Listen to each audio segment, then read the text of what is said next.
Starting all over again, it's gonna be rough on us, but we're gonna make it. It's Breakfast with Bob.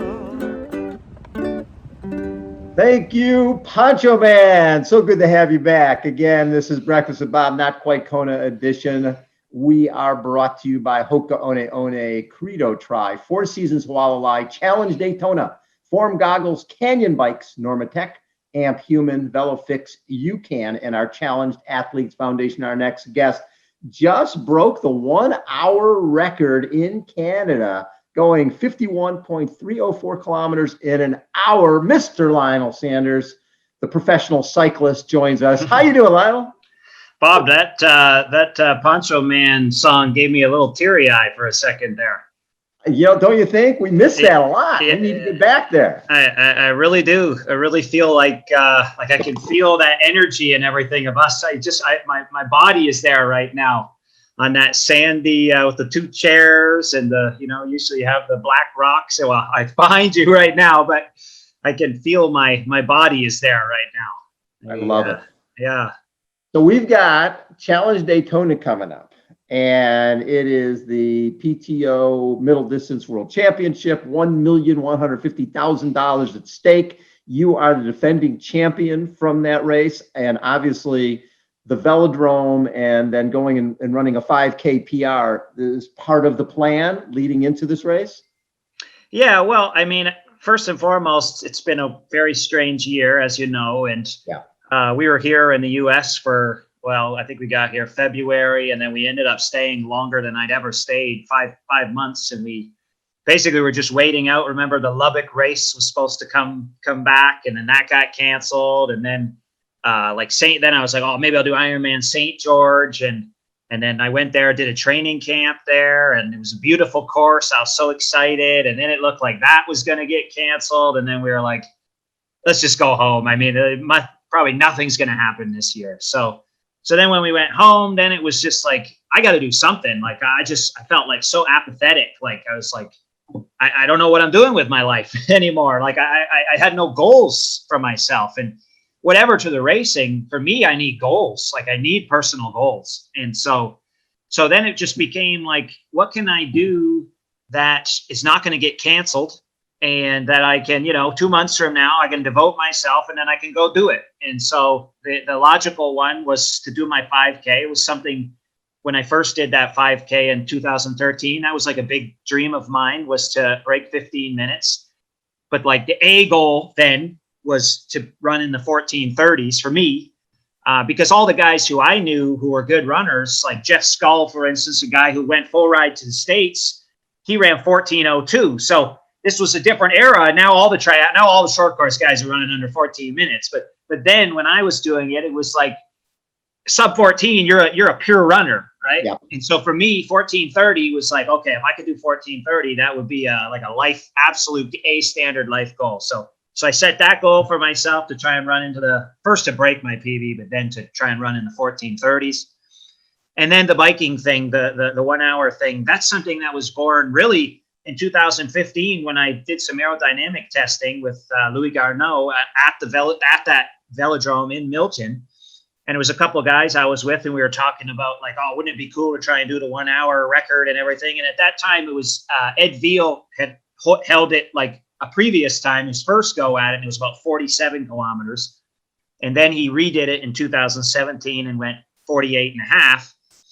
And so anyways, that's when that was born. And then basically I reinvigorated that feeling and that dream and said, all right, let's try and do it. And so that's what I did. I set those goals and basically devoted myself to them for 2 months. And you also, Denis Voight is one of your guys, right? That's somebody who's been here. His 51.11 from 2014. You got that one too. Yeah, well, it was, funny story. When I rode in 2018 at the Carson Velodrome, my math is horrible, which is funny to say, because like I actually took like math in university for several years, but I was riding around the track and I was doing 4K repeats in 5 minutes. And so I knew that a 5-minute 4K was 60K an hour, and a 6-minute 4K is 40K an hour. So I just split the difference in my head, and I said, oh, so 5 minutes, I'm doing 45 kilometers an hour, right?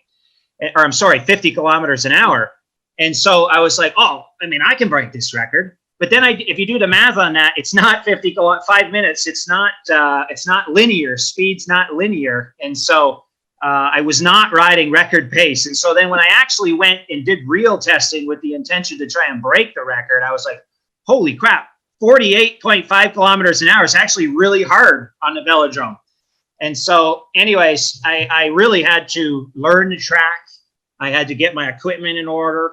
Obviously, I had to get my power a lot better than it was. And so I did that for 2 months, and I did 4 training sessions on the track. 4 2-hour sessions, and I used them to the best of my ability, really to just learn technical aspects of riding the track and test my equipment. And so then, yes, going into the event, goal number 1, break the Canadian record, which was 48.57 or so. Goal number 2, break 50 kilometers, which I thought would be really cool, be the first Canadian over 50. And then, of course, the absolute A goal was to ride further than my one of my heroes, Denis Voight, with the we all know the saying, I love the feeling when you're riding hard, you get a little bit of blood, the taste of blood in the back of your mouth, and you say, shut up, legs, right? And so then that was the ultimate goal, was to ride as far as Jens. And so I achieved the ultimate goal for myself, which was I rode 51.3. His was 51.1 that first try. You own him. That's awesome. But how'd your legs feel after that thing? After going, you can't move at all, right? One position. No, it's horrible. Yeah, you don't mentally. There's no way to prepare for that other than to just do one, and then you'll know. Because, like for instance, about 20 minutes in, I wanted to just adjust my neck, like just put my neck down. Or when you're riding outside on the road, you can put your neck down, stretch the back of your neck out. But because you're going so fast, and the corners come literally every 4 seconds, you're turning every 4 seconds.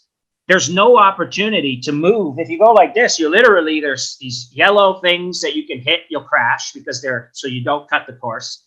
And then you go way up the side of the track. And so you can't adjust in any way your head. And as well, there was like a little camera on the left side here. And I literally just glanced over it with my eyes one time. And I was, because it was where it was, I was going into the corner. And I literally went 5 feet up the wall, just with a little glance to the left of my eyes. That's how, because the speeds and everything, that's how engaged you have to be. And so you don't really feel, of course, you're like extremely painful, like, the final 10 minutes, very, very painful. But you don't realize the damage you're doing until you get off the bike. And literally my glutes had not been changed. The muscle recruitment pattern in my glutes had not been changed for 1 straight hour, 390 watts straight for 1 hour, no change of recruitment. And my glutes have never been more sore in my entire life. I tried to reach down, just to undo like my shoe, and I couldn't reach my foot. Like literally it felt like my glute was going to rip off my back of my body. It was so tight. So that's something that, if I ever did one again, I would definitely spend more time in the TT position at that pace to try and get used to it. Because I did a lot of my training in the uprights. I was progressing in the TT position, and I got to a point where I did 30 minutes, other than the stuff I did on the track. But on the trainer, I got to 30 minutes at about 380 watts. But nothing prepares you for that second 30 minutes where the muscles just never change. So it's interesting. We've been doing some interviews leading up to this, and Andrew Starkowitz has just happened to mention there's a couple of velodromes near him, and Sebastian Kienle mentioned there's a couple of velodromes near here. Do you think a bunch of the guys are out there doing a lot of velodrome work just because that's what you're going to do when you're on the speedway? Yeah, I mean, they're smart if they are doing that, because Starkowitz would know because he's raced the Daytona race, but I do believe that's one of the advantages that us who have done it have over the people who haven't done it. It is a very unique race. Yes, there is no relief. Like, it's just like the Velodrome. If you rely on the bike like I do, you're going to turtle your head, and you're going to basically lay down the most power you can for an hour 40, hour and 45 minutes. There'll be no opportunity to get out even one single time. No opportunities to adjust your neck and head very much. And so you better train that, because if you don't train it, that's the only race ever in my entire career where the final mile, I was just praying that my hamstring didn't stop working, because I could feel the cramp coming. And it was like, if I move ever so slightly, just to like itch it or something, I'm going to collapse. And that's the first time I ever had experienced that. And I believe it was because such a unique bike, the demands were so unique. What was really fun about that race last year, you and Pablo were basically running side by side for 7 solid miles and surging. And for you, being a track guy from way back, having that type of race where you're side by side and you're surging, how fun was that? I didn't know what was going on, to be honest with you. Like, it was like, I never seen anything like it. I guess that's common in the ITU stuff, but I literally I've never raced an ITU race. So that's what Pablo said to me afterwards was, I just was I figured you didn't have that background. And so I figured I could break you with that type of race. And so, yeah. I mean, he almost did, because like every time it happened, I was like, the gap was opening every time. But then I started to understand what was happening and what he was trying to do. And I realized that it was more weakness. It wasn't because he was like, the pace was too slow or something. The continuous pace was quite high. And so his strategy was, this pace is quite high. I'd liked it to slow down a bit. So I'm going to surge, break his spirit, and that'll allow the pace to be slower once he's dropped. And so once I realized that, then I knew how to win this race. And that's when the tables started to turn. And that happened at about 4 miles or so when I realized that. But there's a video, Talbot was out there with his camera, and there's a video where, because there's no one out there on that back stretch. And it was like, when you're in the moment, you want to enjoy it with someone. Obviously I was enjoying it with Pablo, but I look over at Talbot and I'm like, what? I don't know what's going on right now. What is this? I've never seen this type of racing before. So you're not going to fool me again with that one. I understand that tactic now. So when I looked last year, it was a 1 mile swim, 37.5 bike, 8.2 mile run. This year, it's 1.2 swim, 49.7 for the bike, and 18K or 11 miles for the run. Those distances, is that an issue, you think? Well, I think last year the swim was a little long, just by even the fastest swimmers averaged, like, I want to say like 118 per 100, which they definitely didn't average 118 per 100. So yes, the swim is going up approximately 400 meters, but I don't believe it's actually going up 400. I believe it's going up maybe like 200 meters. And then the bike goes up 20 kilometers and the run goes up, as you said, probably about 5 kilometers or so. So it doesn't matter. I mean, this is the distance. So you can't let in mental weakness, like, it's not the complete set, because the reality is it's a 70.3 swim, but 10 kilometers less of biking and 3 kilometers less of running. So obviously for me, it's not advantageous. I'd rather see the swim be shorter and the bike and the run longer. But if you can put up a good performance under this scenario, then you certainly can put up a good performance, let's say next year at 70.3 Worlds. So that's how my mind is operating, that who cares? I'm going to do a good performance regardless of the distances. So I know you like being involved with All-Star Games, and here you've got Alistair Bromley, Sebastian Kienle, yourself, Ben Hoffman, Rudy Von Berg, Cameron Wurf coming off the Vuelta, so he'll be riding pretty well. Javier Gomez, Tim O'Donnell, Andrew Starkowitz, Sam Long, and then some of your ITU guys as well. Vincent Luis, multiple-time world champion, and Gustav Eden and Christian Blumenfeld. That's just the beginning, right? That's like 10 out of 60. Yeah. Mm-hmm. When you look at a field like that, when you prepare for a race, do you look at who's going to be there, or does that even matter to you? You just put your head down and go. Oh, I mean, you're kidding yourself if you don't look at the start list. I mean, the nice part about this race, it will behave differently than, like, let's say 70.3 Worlds.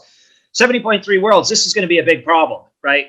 On a course like this would be a massive problem, because of the 10-meter draft zone in Ironman racing. So in Ironman, it's called a 12-meter draft zone, but the reality is it's from the back of the bike to the front of your wheel. So it's really 10 meters because the bike is 2 meters.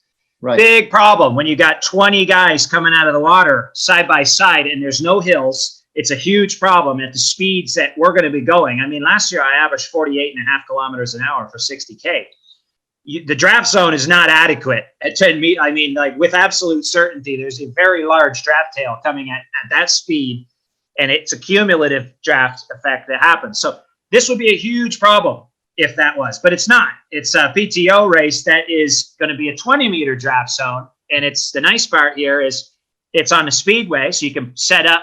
If you recall, in Samarin, they had signs that said check your distance. So they're going to do something similar at this race, maybe with cones actually out there on the course, 20 meters apart. So and it's only 4 kilometers around the track. So the actual draft zone will be easy for both us, the athletes, and the officials to police. So that's definitely a win for me because the opposite would be a big problem. So in terms of strategy, it's a much different strategy. If this was 70.3 Worlds, there would be one strategy and one strategy only, and it would be you ride 440 watts until you see the front. And if you don't see the front, you never were going to see the front anyway, and the race is over. So it doesn't matter. You can walk in the marathon, no problem. This is a different animal because it should be fair. It should be a non-drafting bike, truly non-drafting bike. And so that's the question. How should you race a truly non-drafting bike, right? This is something that we're not super familiar with because most of the races we do have a different draft zone. And so I don't know the answer to this yet, how to race it. I think for me, it would probably depend on like my swim deficit. If it's a large deficit, then your best bet, you're going to have to run well. So your best bet is probably to ride the highest sustainable power for 1 hour and 45 minutes with no surges, dead steady as best you can, because that's going to lead to the best absolute run speed. If on the other hand, I had a half decent swim and I was only 1.5 minutes to 2 minutes down, which for me is good, then maybe you want to try and see the front pretty quickly. So I don't know. I don't know the answer, but yeah, I mean, I'm very aware of everyone on that start list, and I train every single day with the one guy who really motivates me is Gustav Eden. So I've been training every day basically since this period started. But since I saw him dominate 70.3 Worlds, he's been in my mind of like, okay, that's next level. That's pretty next level. I guess we're all going to have to lift our game now if anyone else wants to win 70.3 Worlds. So prize money wise, when you've got, $1,150,000 on the line, when people haven't been able to race all year, obviously it's not like anybody's not focused exactly on this race. The fact that PTO has put this money up and has been so involved in, making sure that you guys are taken care of, how important has that been for you guys this year? I mean, it's massively important. It's basically bankruptcy is the other side, and so for a lot of us, it's what's allowed us to keep going, to keep surviving, and so it's wonderful that the organization has come about and sort of came, from their perspective, kind of came around at a bad time because of all this, because they would like to have had the Collins Cup and that sort of thing, but I think they really showed loyalty to us. And so I think, the converse of that is that we will show loyalty to them, which I believe is what we need. We both need to trust each other if we're going to have a meaningful impact on the triathlon world. So I do believe we're on the same page. And so now really the question for us, and this is basically part one, is what's our business model, right? And so this race, hosting a massive, race with all the best guys with great coverage, this is sort of phase one of the business model of, how are we going to start to generate some revenue? How are we going to get more eyeballs on this thing? How are we going to get, more interest in our sport? That I believe if you've got all of these events on TV that last hours, let's say, pro cycling and stuff, why can't triathlon also be something that on a Sunday afternoon has a live triathlon that, let's say 500,000 to 1 million people are watching? Well, there's really no reason, especially when you're on a speedway right? And you have you 100%. follow the NASCAR formula and put cameras on each person and give people's heart rates and wattage and all the rest of that. Give people all the news. With the obviously Challenge Daytona, then Miami, right? There's going to be a Miami race, and knowing Bill Christie, there's other tracks around the country that also have swimming access. This style of racing isn't just going to be a one-off. There's going to be multiple events moving forward that really, I think, fit exactly into the way you race. This is a pretty dynamic style of racing. I see that there's going to be an option besides just being an Ironman guy. Do you see that as a positive for the sport, that you have this ability to race at pretty much cookie cutter type of locations, but also with 20-meter draft rule, et cetera, all of that going along? Kona will always be the pinnacle. So we'll just put a period on that. But at the end of the day, I mean, I like racing. I don't care where it happens, right? And of course, I love ITU racing too. Unfortunately, I didn't listen to Mrs. Boudreau in grade 9 and go start swimming. She bugged me all the time. So that ship set sail, you know what I mean? And so my ITU career, I think if I was born or whatever, if I had got into swimming younger, maybe I could have done that. So that ship's gone. But this non-drafting, middle distance non-drafting, I think it's a totally different thing than the ITU stuff. Of course, the ITU is amazing, awesome racing, very, very interesting. But I believe this is also very interesting and relatable, because this is the distance that everyone else is racing, right? The amateur side is racing. This is the non-drafting stuff, and so I definitely see a viable, circuit, if you will, that if done properly, of course. Coverage is one thing. I think also we can take a page out of UFC's book of, like, you ever watch any of the week leading into a big UFC event? They do every single day they come out with an embedded episode. Yep. And so you learn about these people. So even if you're just kind of a guy who just watches, the pay-per-view and doesn't really know much, Monday, Tuesday, Wednesday, Thursday, Friday leading into it, you'll at least know everything about the contenders who are performing on Saturday. And they do an excellent job of that. And so, I think that's going to have to be part of this if we want it, people to tune in and stuff. It just doesn't start and end at the race. It's about building the race, building the personalities of these people, so that you want, and the rivalries, so that you not only do you want to watch a race, but you want to know about how did that athlete do. And I think that's a very important piece that can't be overlooked, that we will need to figure out how we're going to go about doing that. So this past year in Kona, you didn't have a good one, but you're one of those guys who learns from everything that happens, good or bad. What did you take away from this year's Kona? Oh, man. I mean, the big thing is I started working with David Tilbury Davis again. And, there's so many pieces. It's such a big thing. How many hours do you have? Plenty. We got plenty. It's first and foremost, life is short. Like, my career is going to be over. I'm going to be like whatever. Let's say Giannis the pinnacle, in the sense of he's taking care of his body. He does all the right things. He won at 39. Let's say he was the top contender at 40, maybe again the top contender at 41, and maybe again at 42. So let's say 42 years old is like the limit that someone could win Kona at. So I'm 32. So at best, this is absolute best scenario. I've got 10 more opportunities to try and win Kona. So life is short, man. It's like, I wasn't fully committed. I've not been fully committed to this thing. Like, I was fully committed in 13, 14, 15, 16, 17.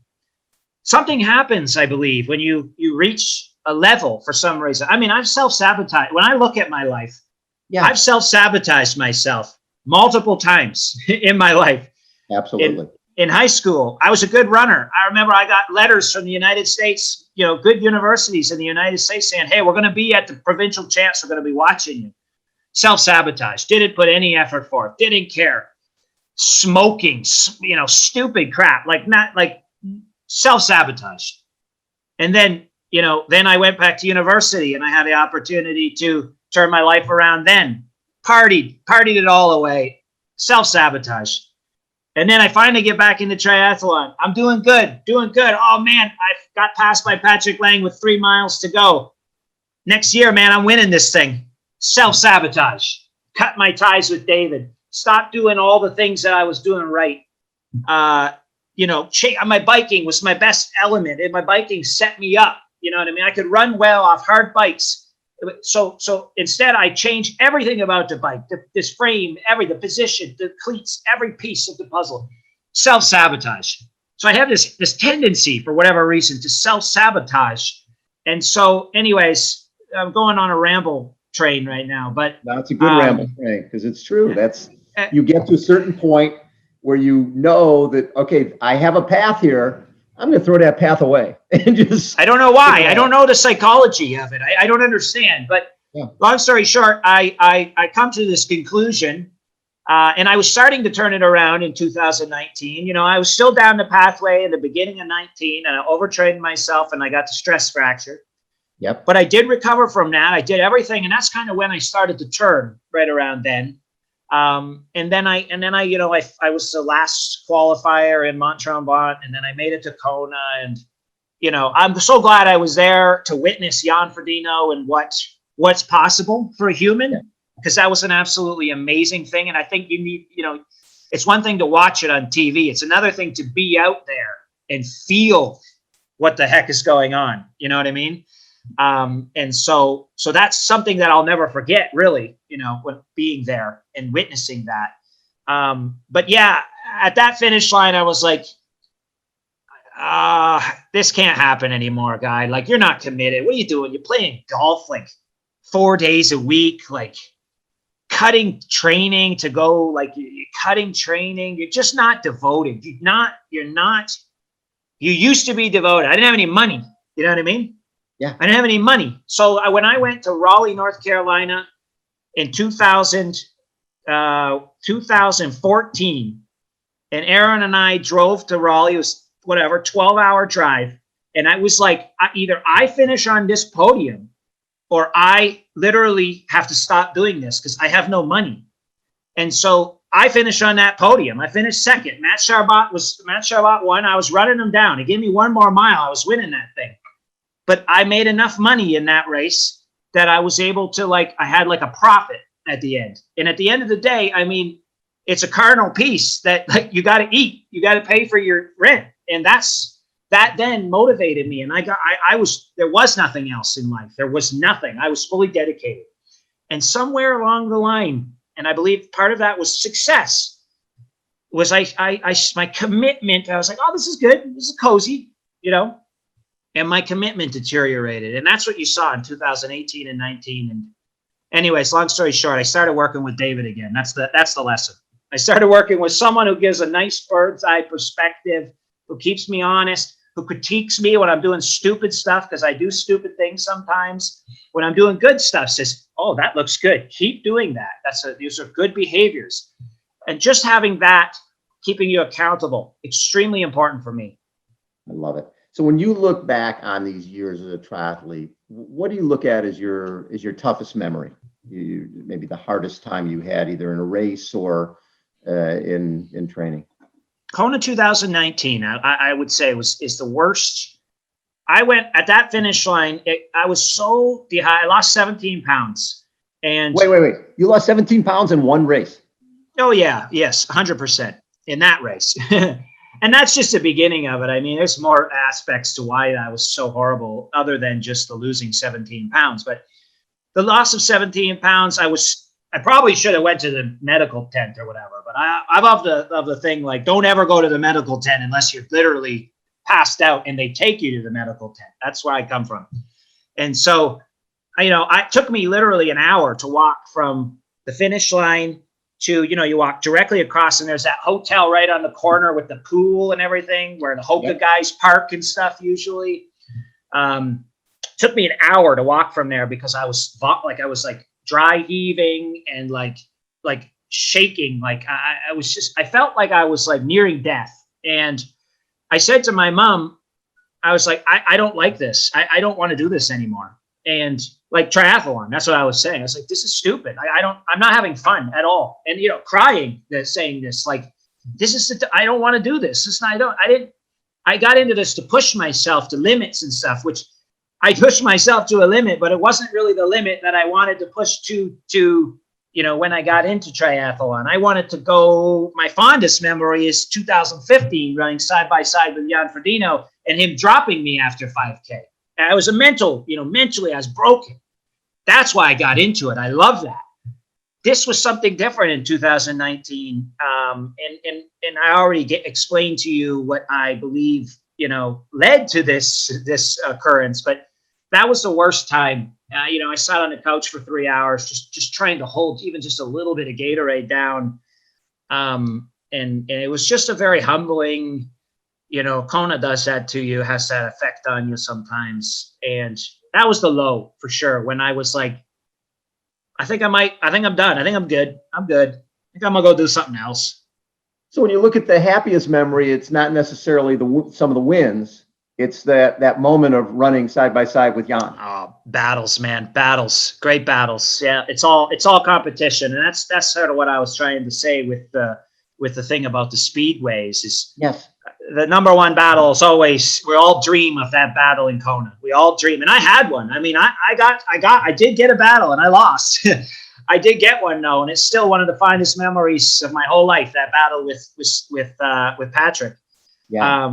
But yeah, those are my favorite moments. Jan 2015 in Oceanside, Keenlay 2 times in Samarin, and Andrew Starkowicz and Racine 2014. I swam like 5 minutes down, something ridiculous. I biked like 2 minutes slower, and so I came off the bike with like an 8-minute deficit. And I ended up catching them with like half a mile to go. And it was my best run ever, 109.37 or something. Those are my fondest memories. Sometimes I've won, well, I'm probably 50-50, right? I'm like, I won half and I lost half. But those are things that you'll never, like, I believe when I'm old and like reflecting back on my life, those will come up as like the fun experiences that I'll never forget.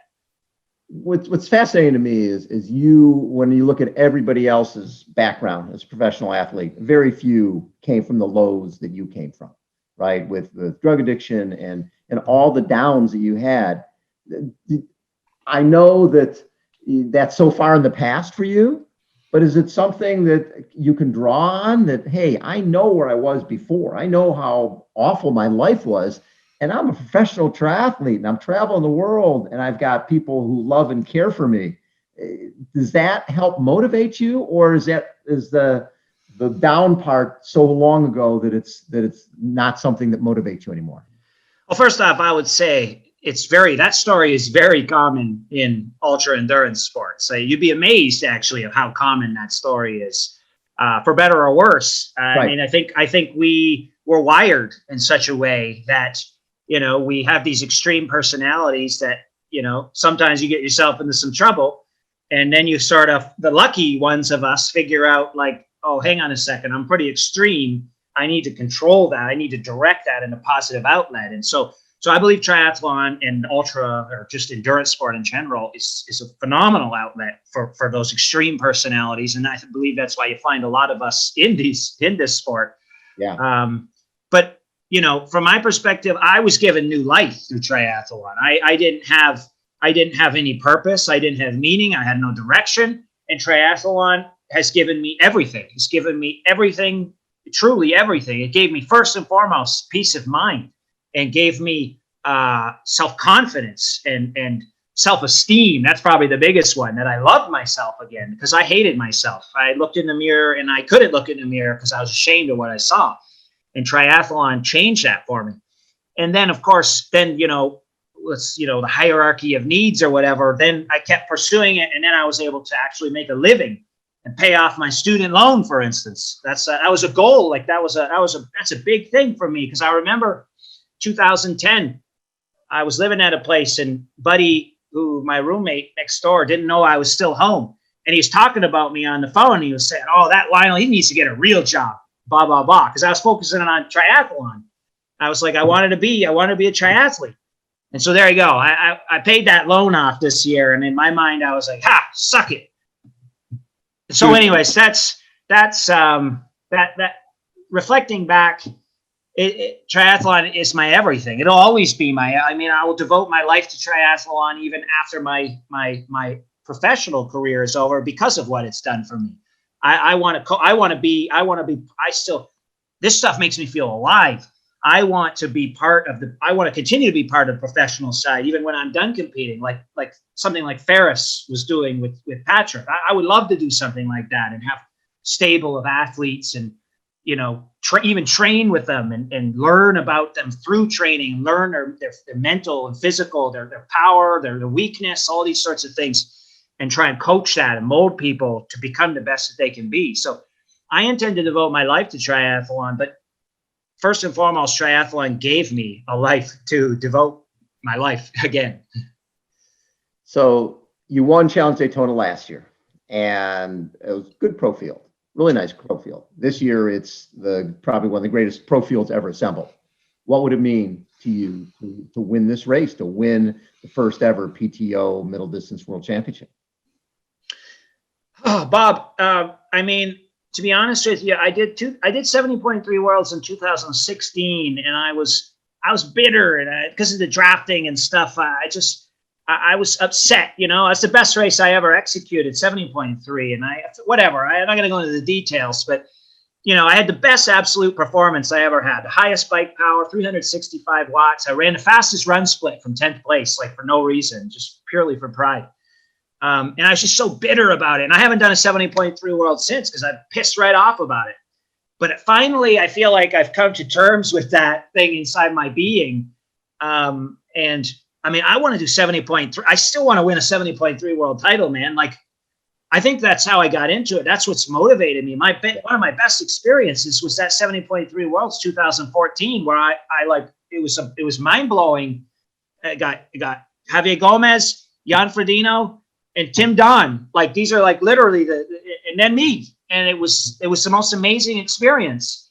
And I feel like I got unfinished business. So it's not a lot of time. You know what I mean? I got myself in a good 5K, a good 1 hour shape. My swimming's coming back really fast. It's not a ton of time. I will be there. I'll give my absolute best. But this for me is the beginning of my bid to try and win 70.3 Worlds. So I need to go find out, where do I stand? I have to go into battle against Gustav Iden, against Christian Blumenfeld. I got to see what these guys look like. I don't know what they look like in real life. I don't know what that feels like, this type of speed, this type of power, this type of swim speed. So this is the beginning for me, really, of an endeavor that I left in 2016. I love it. And that's what's so great about this event is it brings your Ironman and 70.3 and ITU guys together under one umbrella to find out who's the best badass there is. I can't wait. Money, whatever, it's cool. The money part's good, right? That's what brought us here. But at the end of the day, when that gun goes, it's much deeper than the money. And so I'm excited to go and take part with these guys and see what this is all about, this new crop of guys. Love it. Hey, Lionel, always appreciate all your time. I always enjoy every time we get to chat. You're doing some great stuff. I love to see the commitment. I can't wait to see you down in Daytona. Likewise, Bob. I wish we were in person. I wish we were on that Kona sand right now. But good on you for keeping this going, keeping the tradition going despite this, not so great year. And yeah, man, next year we'll be on that sand again. Yes, we will. Lionel Sanders has been our guest. Breakfast with Bob. My name is Bob Babbitt. Thanks, everybody, for tuning in. Lionel, you are the absolute best. Take care of yourself. See you, Bob.